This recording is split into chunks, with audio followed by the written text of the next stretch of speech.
Go. I got a trick for you. I can't claim authorship of this trick, but I have made great use of it.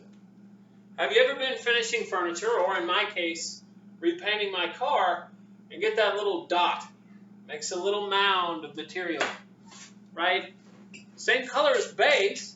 So here's the metal, and then I shot the clear coat on it, and the gun put a little drop, just like that. Now, it could be furniture polish, shellac, whatever. How can you get this dot off of here without scraping away all the base material?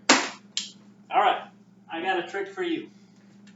Take a single edge razor blade, just like this guy right here, and some very fine sandpaper. Now this right here is wet dry sandpaper. It's for color sanding, but it could be just any other fine, like maybe a 500.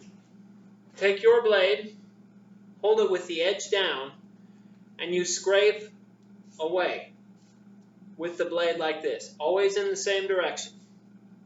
Okay, so you can see it maybe a little bit better. I take my blade, hold it down on the paper, and scrape away, and do a few. You don't want to do a ton of them, right? Especially if it's more aggressive sandpaper. This is 2000 grit wet paper. I could be at it a little bit. 500, you don't want to do too much. Because you're not after taking and grinding the edge completely off. What you want to do is, you want to make a burr in the edge of your blade. Okay? Let me show you what I mean. So, normally a blade might look like that in cross section. Okay?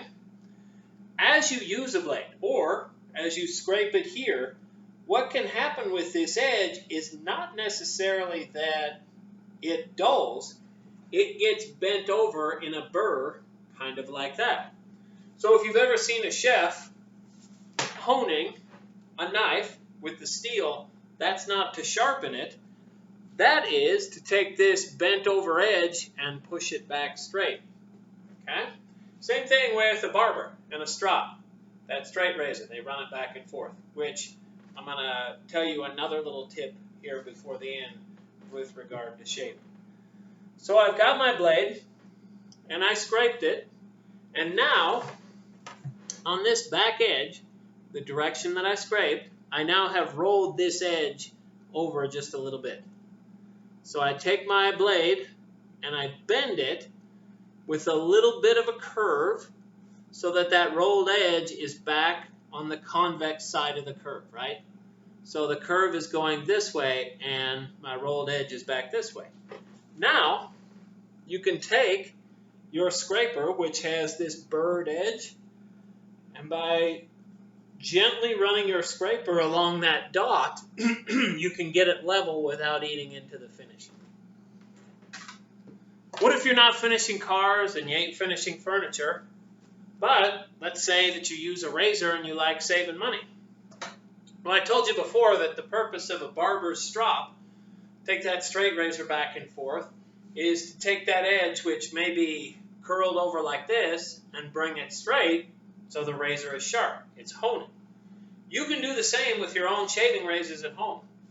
After you shave, or before, I generally do it before, I take my razor head and I run it backwards up this smooth, hairless part of my arm.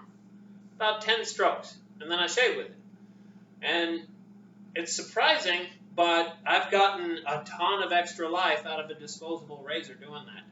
So instead of having to buy packs all the time, my consumption of disposable razor blades has gone way, way down.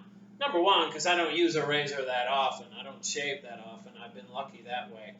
And number two, take that razor in between shavings, 10, 12 strokes up your arm, and then use it again. You're honing your blade, it'll last a lot longer.